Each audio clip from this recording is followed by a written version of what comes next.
Hey, yo, it's Dominic D'Angelo, and it is a Wednesday. So, you know what that means. It's time to do a little rumor and innuendo. Did I just say rumor and innuendo? But either way, I'm by myself today, and Robert is out on assignment, and it's an important assignment too. But you are stuck with me, and we're going to talk a little bit of AEW Dynamite. I'm going to check the dirt sheets too and check them wrestling news. When I fly solo, I usually fly by the seat of my pants. So get ready for a wild ride here on the outside. Why am I rhyming everything today? Uh, it's nice out in Pittsburgh. Maybe that's why the spirits are up here. It's like 42 degrees, which is really warm right now. Let's say hi to some folks in the chat, Joe. Jeff Hengener says, hello, R&I. Maybe Dom keeps messing up the intro because he's too excited. Maybe that's it. Am I always excited, though? I don't know. Like, after Raw, I wasn't that excited. Alt Jake says, I'm so scared. Uh-oh. Why is he scared? What's wrong, Jake? Wrestling Old Ed says, R&I can see clearly now Joe's reign is gone? Question mark? Interesting. We also have Alt Jake says, oh, damn it. That joke was solely for Robert. Dom may or may not get it. I don't get it. Are you referring to Samoa Joe as his reign? I don't know.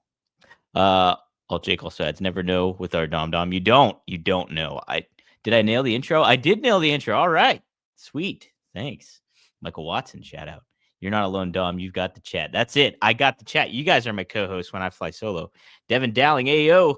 Devin Dowling joined One of a Kind with RVD the other night when we had Vince Russo and Violent J on. My goodness. When I say it's an all-time episode, it's an all-time episode. Go to rvdtv.com after you're done watching this, of course, and like, share, subscribe. That's our channel. And check out that full episode. There's already a clip up of Vince Russo talking about how he would have booked the John Cena final match. And let me say, Russo's idea was amazing.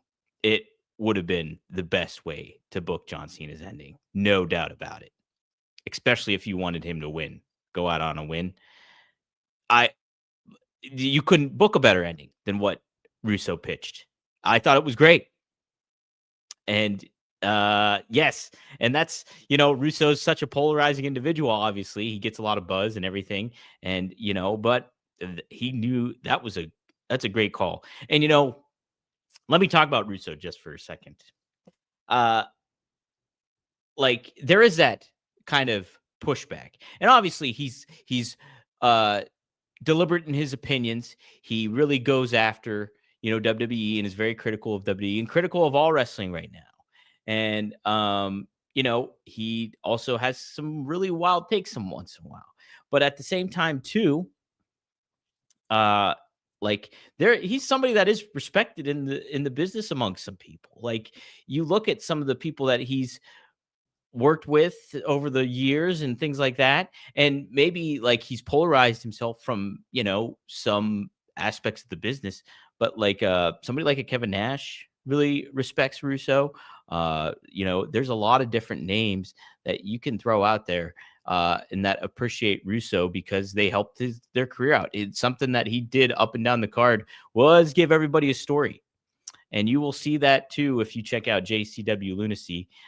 It's definitely a different flavor of ice cream when it comes to what you're watching in pro wrestling. And but it's kind of fun. I had a good time watching it. There's some nostalgia acts, which there's more to come, which I was filled in on. And then you mix it with some of these unexpected wild characters, and I'm intrigued to see where this goes. It airs I know I'm like shamelessly plugging it all, but all Jake's making some comments in here too. But but it's every Thursday on the Psychopathic Records YouTube channel, which is the ICP channel. Check it out. The commentary is hilarious. Fun fact, Joe Dombrowski, who's on that commentary team of JCW, I'm the color commentator. He's the play-by-play guy for IWC. So like me and him work together. So he is the lead play-by-play man on there. So check it out. Give it all support some wrestling stuff like that. It is, you know what? It's different from like NWA Power, very different. But it's kind of that other option that you have right now that you can kind of go with this. Alt Jake says he's very anti-Russo. Everybody, sure, that's people have their opinions and everything. It's a fair business. The thing I kind of like have gotten to, and this is a Conrad Thompson thing too. So let me say this then. Conrad, I always keep in mind something, especially in wrestling, is like you judge by the person of how you interact with them. And, that's kind of, because you'll get a whole bunch of opinions online. You'll get other people's perspectives, other people's stories. And then you can also facilitate your own opinion by what you see and how these people handle themselves. So if you take that all into mind, and then if you interact with this person and you have a positive, if they're like nice to you and they're like, a good interaction that I think is, I don't want to say like beneficial, but I say more so in the realm of, is this it do you get good vibes from them and stuff like that, then I do think, you assess your judgment based off how you interact, how that person's treated you. And then like ultimately then too, you can see how they treat others and everything too at the same time. And then make your opinion based on that. So let's take a look here at some of the comments, because I'm sure there is some on here. That's like the best summation of John's. Okay, here we go. Wrestling Old Head. People were always complaining about three things: Cena not turning heel, Cena always winning, Cena always burying young talent. He does all three, and people still complain. What a great perspective, Wrestling Old Head. That is true. That is very true, for sure. Oh, does he? Do you mean D'Amico or Amico, Zach Amico? The color guy gets mad heat online, especially for the Marky D fan base. I don't know who Marky D is in the Marky D fan. I don't know who that is, but like he does. It's funny because they swear big time on JCW, like not for kids. Let's just say that. And so he'll throw out some zingers. He's a comedian, I believe, Amico, because I think he went to Skankfest. I saw pictures of him at Skankfest with friend of the show. Like, well, I know friend of the show, Scott Chaplin, was at Skankfest. They weren't, in a picture together, but they were on. I just saw Miko on the what's the big thing?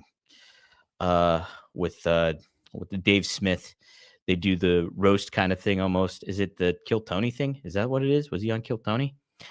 But either way, like he throws some funny zingers out there during commentary. So like I do appreciate. And it's like I said, it's a very different flavor of ice cream. Bro, there are clowns and they drink Faygo. We have a case of Faygo on a pole, bro. Listen, you want to talk about on a pole match? They had an on a pole match this past week on JCW. It was Kerry Morton, okay? And Kerry Morton is amazing in JCW. Oh my God. So Kerry Morton versus James Storm for a coal miner's glove on a pole match. It's fun stuff. I'm telling you, check it out.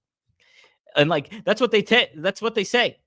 That's what Vince and both Violent J said on RVD show was give it 2 episodes. If you don't like it, then just move on. But like just give it 2 episodes and see how you feel about it. So Devin says, I don't want to spoil it, so I won't leave it up. So check it out, guys. Check it out. All right. There's my shameless plugs. RVDTV.com, JCW Lunacy. Check out that interview, blah, blah, blah, all that stuff. Let's talk a little bit of something that I'm sure we are all excited about. All excited. 3 hours? Are you excited for 3 hours? I am indeed. I'm so excited, and I just can't hide it. I'm so excited, and I just can't hide it. I'm so excited, and I just can't hide it. All right, we did it three times for 3 hours. 3 hours tonight, everyone. Are you ready for more wrestling? Look, I had zero clue that this was going on in AEW. I had zero clue that they had 3 hours and it was AEW Holiday Bash. Completely did hit me out of the middle of nowhere. Let me say that Holiday Bash will always be in my mind as a pro wrestling uh, person in the pro wrestling world from a working standpoint, because it provided a very pivotal moment for me. And in not a good way. And it has nothing to do with AEW in itself, but AEW Holiday Bash, that term shifted my mindset on something very big.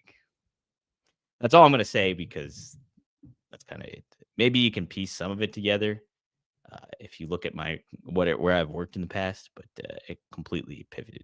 I don't think anybody's going to be able to put that together, but let's just say Holiday Bash, that term, really changed my thought process on certain things. And nothing to do with AEW. Let me just add that again. I think a hard pass on the third hour is for that's what everybody feels. Oh, Jake, it's just like, oh, this is the collision aspect of it all. Well, it's not that important, and that's a shame. That's a shame, because it just shows how much the momentum has kind of slowed down with AEW. But you know what? Let's pull up the card here. And my goodness, is it a card indeed?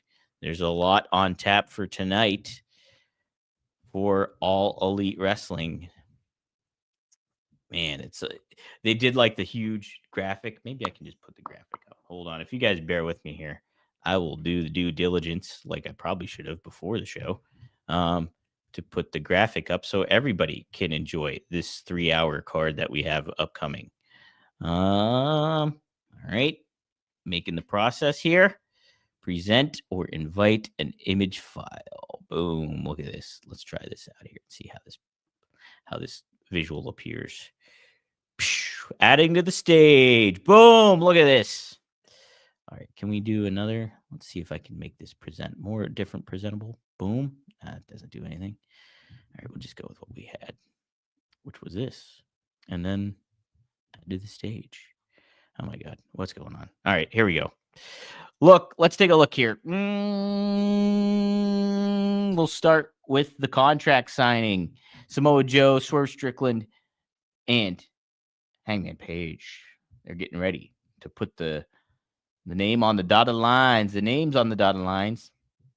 And man, it just makes you think that at World's End is 10 days away. That's it. And so now we're doing a contract signing. This match is coming into fruition. This is like the forgotten pay-per-view for AEW. This is like, I would just remove this completely from your Rolodex. Like, just get it out, because you're in such a chaotic time for people. Like, it's Christmas, 2 days after Christmas. Like, you might rope in some. It would be one thing if you are like a huge company, but this is like it's just not. It's not a fit for you. This pay-per-view, it just isn't. It just seems like, oh my God, we got to do something for at World's End. Let's piece this and this together. And this is kind of what that feels like. We've seen Hangman and Swerve. Obviously, they have a historic rivalry in AEW. And then, yes, we've seen Joe go up against Hangman several times on an occasion. So this 3-way just seems like it's thrown together. I don't know what they're necessarily going to do with it all.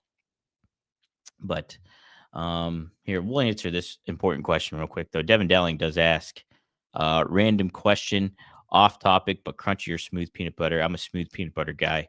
I do use crunchy when I make smoothies, though, because I like the texture. How's that sound? We also have the Dynamite Diamond Battle Royal. So does this mean we're getting a return of MJF tonight?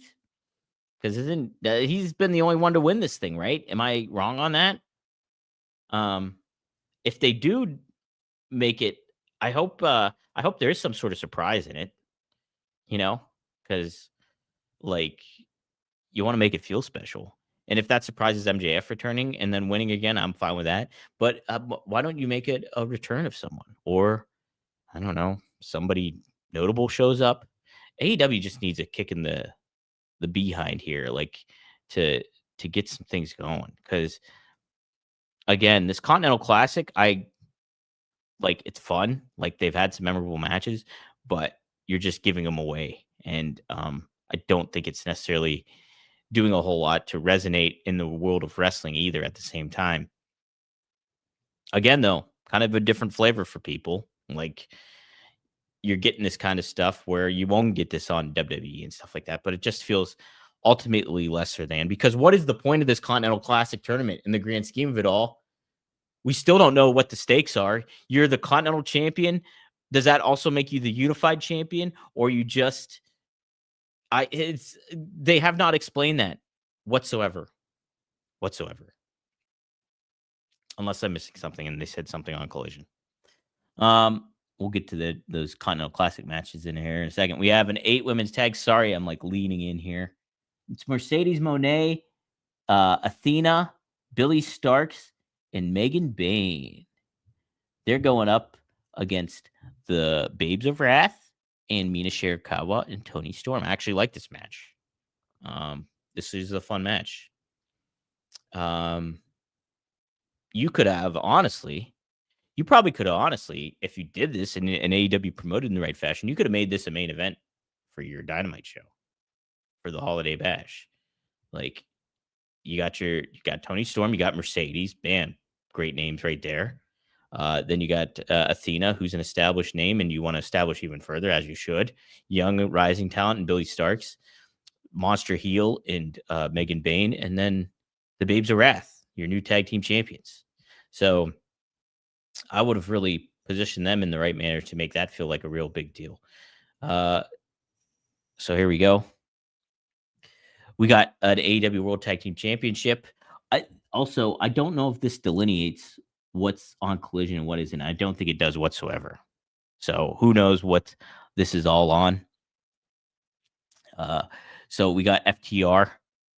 They're the tag champs, and they're going up against the Bang Bang Gang, which is Juice Robinson and Austin Gunn. Look, Austin Gunn, I did catch some of this. He cut a great promo the other day, against FTR. Really funny stuff. He's great. Austin Gunn, somebody you got to watch out for. I would give him a singles push. After he loses, which I'm sure they're going to lose tonight, give Austin Gunn a singles push. Have him go, because he's got that personality that you want. Man, yes, he's somebody I would put my chips behind big time. And I'm a huge fan of Billy Gunn. Like, I was a massive mark for the one Billy Gunn way back in the day, and that is a shoot. I loved the one Billy Gunn. Like, the music, look at all I've got. I loved the music. I loved everything about the one Billy Gunn. Then I almost thought after the fact, this was years after, I was like, man, they should have gave Billy Gunn like almost like a superstar Billy Graham vibe, or like an ambiguous kind of Gold Dust almost vibe to him, where like he was androgynous is what I'm looking for, not ambiguous. Where like, you could have really presented him in like this gorgeous George / superstar Billy Graham kind of fashion. And like, what a great heel like gimmick that would have been back then. Like, it would have been a lot of fun. I love Billy Gunn, man. Billy Gunn's the best. Everybody's talking about, oh my God, Razor just clawed my foot. Oh, well, yeah. Jeff Henniger says that was Billy and Chuck. Kind of. But like, I'm talking about like, going all out with how he dressed or, everything like that. You could have made him what a heel he would have been, in contrast to like The Rock and even John Cena later on. Like, man, if you fantasy book in your head, that superstar Billy Gunn would have been pretty fantastic. Let's see here, man. People are talking about stuff about Aldi's. I gotta go back and look at this chat about what people are talking about. All right, let's talk for these Continental Classic matches. We got Mascara Dorada taking on Orange Cassidy. That should be a fun one. I would have that open the show, actually. I think that would be a fun match to have open the show. Orange Cassidy and Mascara Dorada. And then we have Kyle Fletcher. He's taking on Pac. So 2 heels going at it. Again, yeah, I don't know. Like, who do you put in that to win that match? That's the thing. I'm assuming that Fletcher gets the comeback victory after losing to Mike Bailey, but like Pac is somebody I think you should really kind of utilize too. He's been getting some bad breaks, and that's like from injury standpoint and visa standpoints or whatever. But like you're introducing him back, and he's just kind of like you don't want him to be Death Rider fodder. You want to be much above that. So like this is kind of a situation that you run into when you do these continental round robin tournaments. Sure you have some fun stuff going on, but where do you go from this? I hope there's some storyline developments going into play, more with Death Rider stuff and everything, where it's just like, are these guys breaking up finally? Can we get something going here? Like, please make something happen. Please, for the love of God. Speaking of, we have Jon Moxley going up against Roderick Strong. I would just have Jon Moxley continue to lose. And just make something out of this. He cut that babyface promo last week about like, oh, I'm I'm behind on the game. I must win, all that kind of thing. So maybe this is perpetuates him to win finally. But what's the story going on here? It's just like, where are we at? Where are we at with all this? Please make that the Christmas present to all of us, is ending this Death Riders BS. Oh, Devin Dowling says it might be a draw. Interesting. Yeah. Billy's awesome, not as a single. No. Oh, man. Billy was awesome as a single. I remember absolutely loving that. What were they called? The figures that they made back then. They were like the Titantron figures, I believe, was what they were labeled. I remember being so pumped to find the one Billy Gunn figures. I bought both figures they made of him as the one Billy Gunn. He had like pink trunks on, and then he had like blue trunks on. I got both versions because I loved the one Billy Gunn, baby. He was great. All right. Then the main event, we have the Elite. That's the Young Bucks and Kenny Omega. They're going up against Okada, Takeshita, and Hechicero. So the Don Callis family.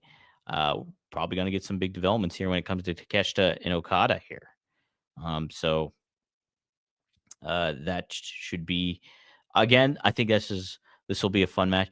Here's the thing that I don't think I got to say last week when we previewed and reviewed Dynamite was AEW really has to put more of a focus on the Young Bucks and Kenny Omega.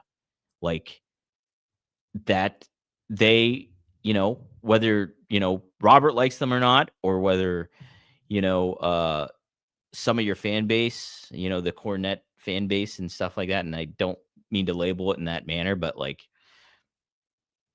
if a certain demographic if you will, does not like them, it should not matter. You make them your primary, one of your primary acts. They just feel like underutilized.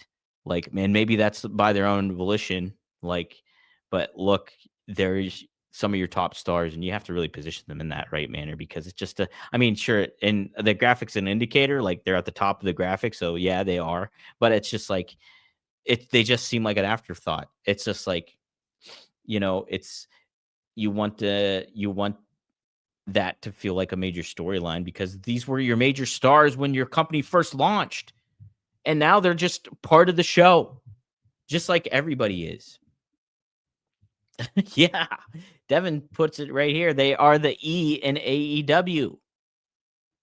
You know what? That's kind of funny, because if you remove the E, it's just all wrestling, and that's what AEW has really turned into, for better or for worse. So like, you just gotta embrace and make them be in main event storylines. Wrestling Old Head says, I'm with Dom, sadly. LOL. I liked Billy Gunn. He sells good and is a natural douchebag. He just got saddled with goofy gimmicks, so he never got the credibility, but he's a funny guy, so I can see why. Yeah, I just think there have been so much you could have done with Billy Gunn back in the day. Like big time, big time.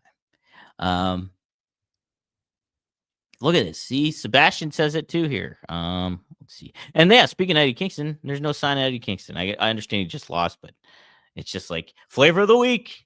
Then he loses, or then she loses, whoever it may be. And now we move on. But Sebastian says, I didn't even bother watching last week because I didn't care about Joe and Kingston. That's a shame because like Kingston is great and Joe is great. Why not cultivate some of this stuff? I understand that Eddie cut some great promos on Collision, but again, it's Collision. It's Collision. It just shows the lack of where your priorities should be in AEW. And I understand that Tony Khan is the main booker, and this is the kind of wrestling he likes. So that's what's going to happen on there. We saw that with Vince McMahon.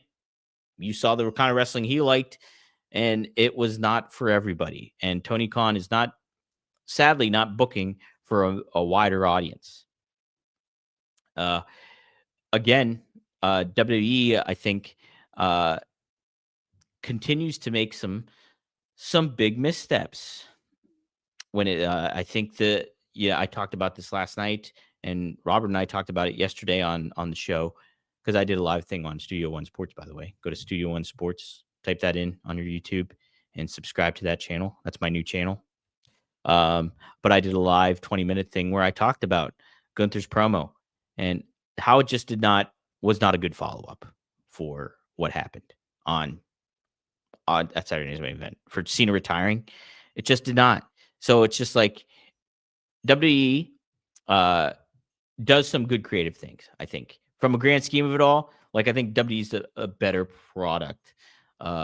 More of a product for me and for a wider audience, I think, of what I like about pro wrestling than what AEW is currently presenting. But that being said, they have some missteps and they make some major missteps. So why, if you're AEW, you got to factor in like, let's make things different. This is just like constant, same stuff, great matches, talented wrestlers, I think overall good presentation too. Like I don't mind AEW's presentation, but like pivot, do some different things. Like this is AEW's opportunity to kind of like, let's really hone in on stuff and let's do something that is different. So I don't know. I don't know where I'm going with that, but that's kind of my thoughts on all that stuff. Man, well, big debate on Billy Gunn here. Just big debate.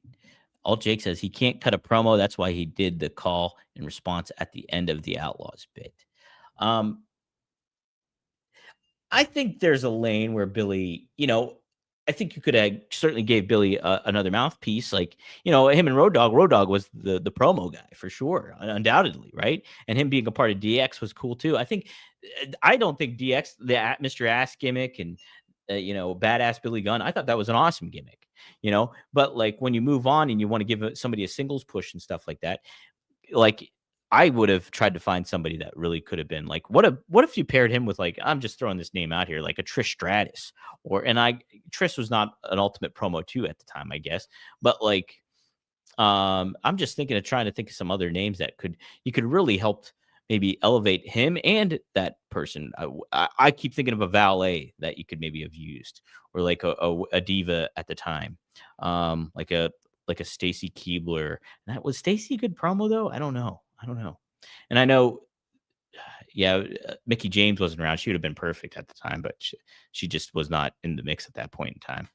But trying to think of who was a good women's promo back then in the day. And it was hard to kind of get a gauge for because there wasn't like the women didn't have that kind of opportunity to get behind the microphone as much, back then.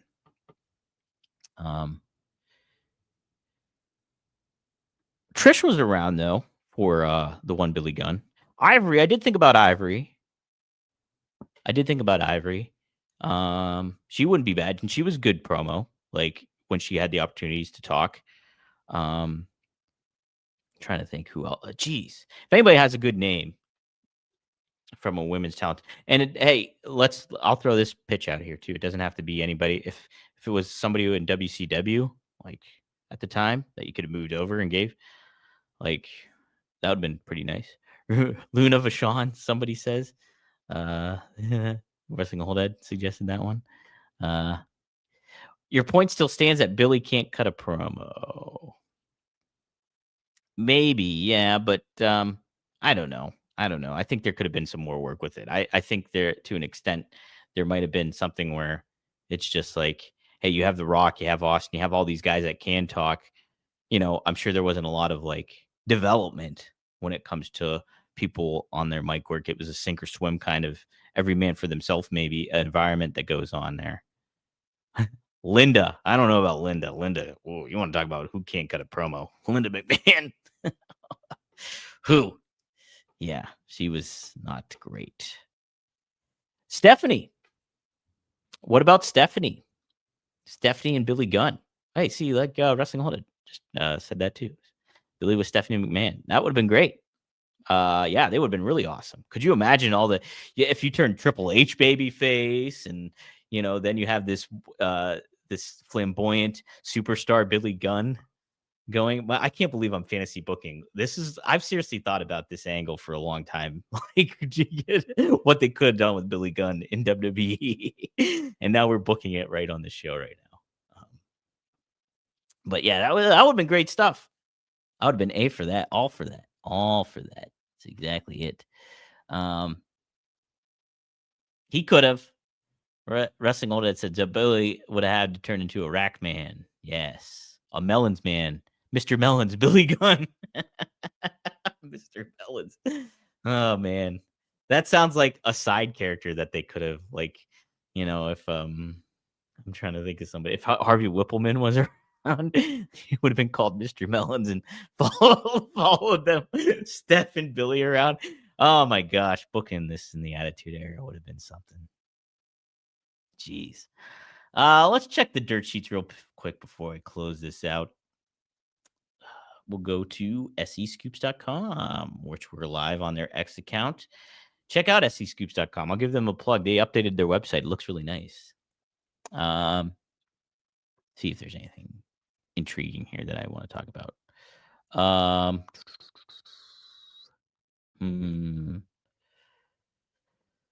Let's see. Is this a plug for my show or not?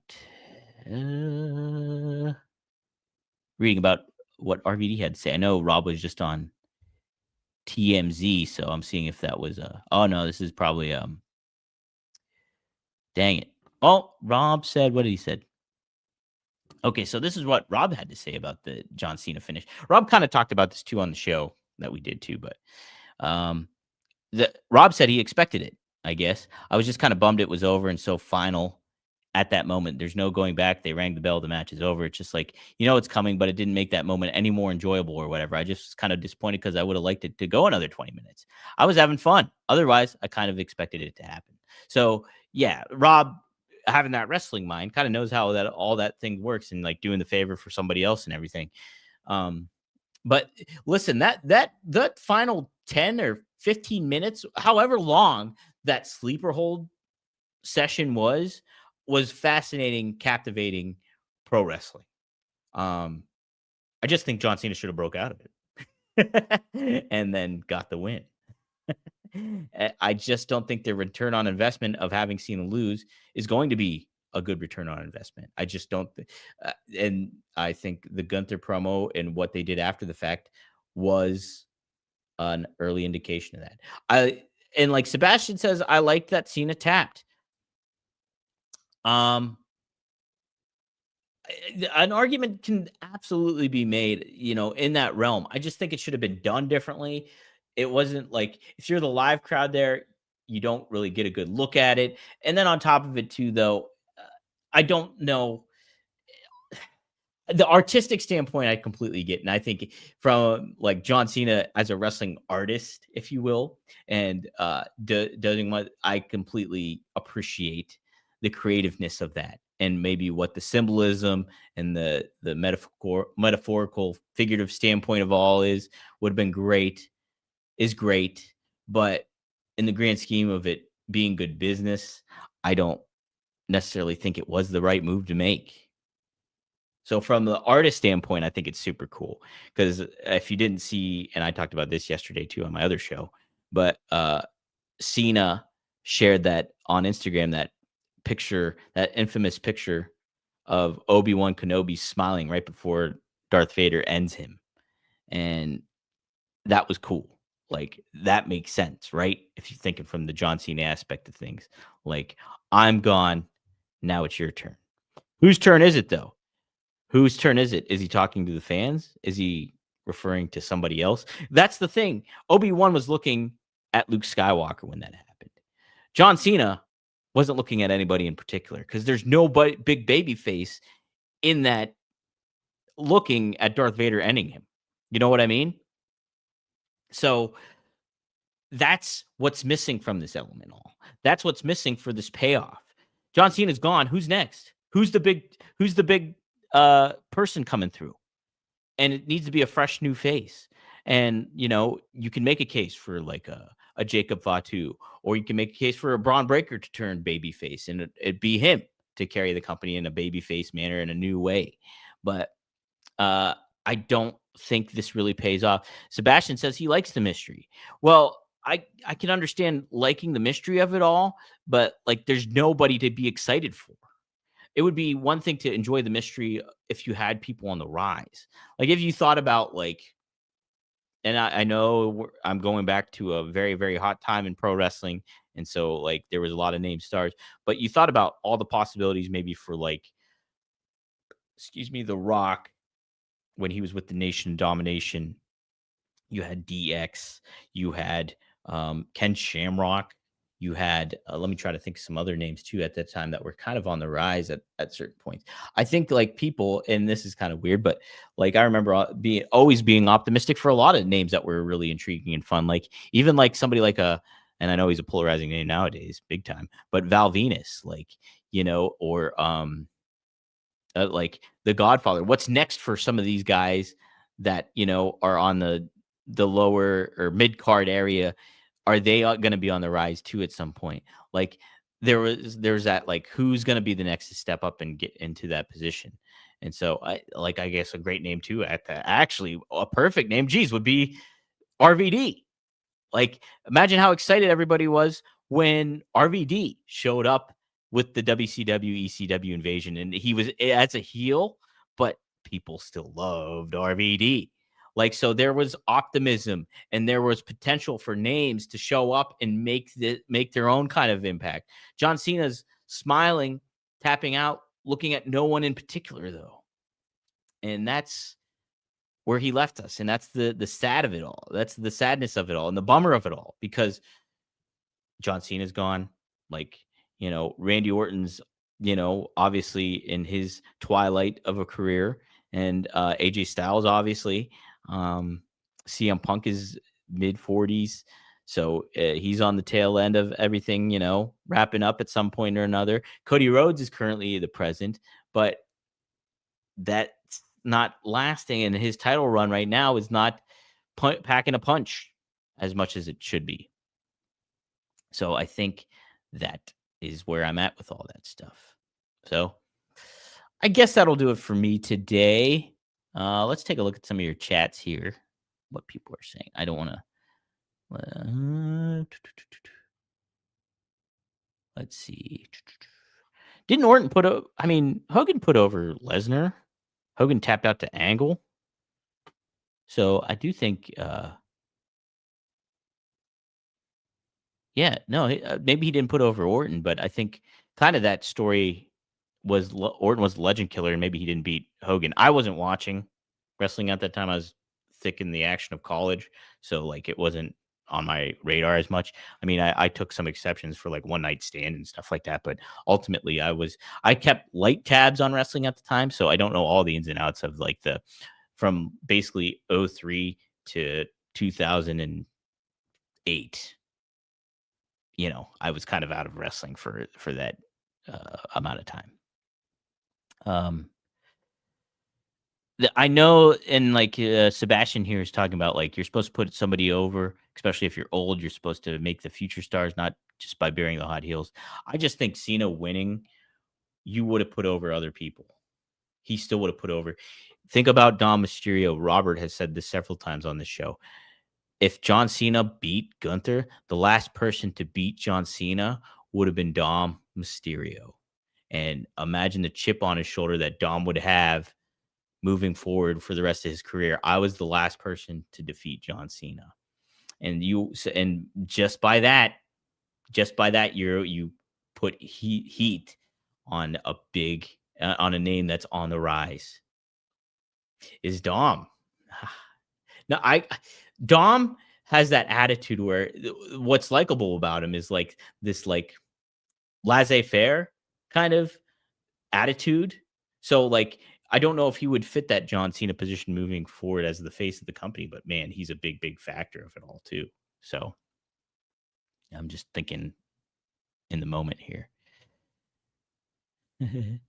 Gunther did not Gunther got great heat, I think, for what he did, but I just don't think it's gonna last. And I don't think it's think I said this yesterday. I think like a more memorable promo. There was a more memorable promo on that episode of Raw than that Gunther promo, and that was CM Punk with Braun Breaker.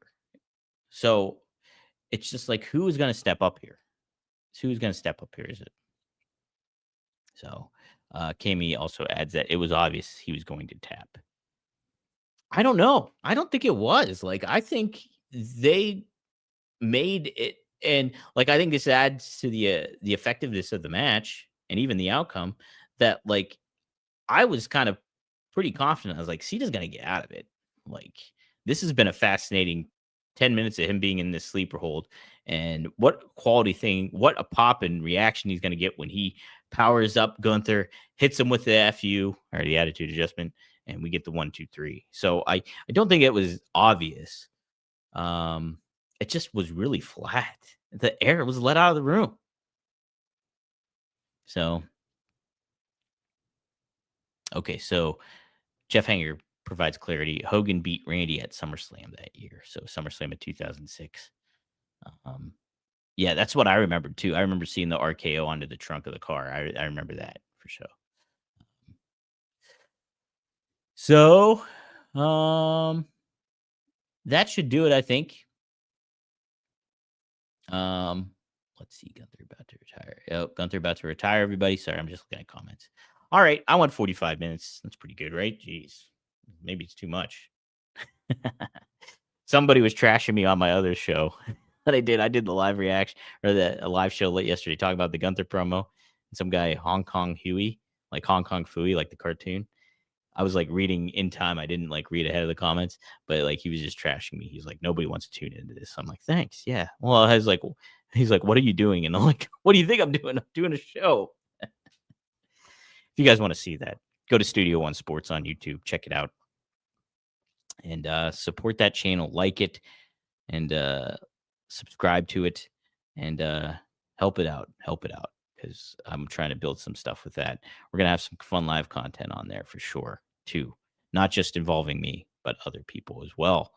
And there'll be interviews. There's an interview with Vince Russo actually up on there, and not the RVD one. I interviewed Vince Russo one-on-one before we went with RVD. So check it out. And yes, I got some more stuff planned. But this is always fun.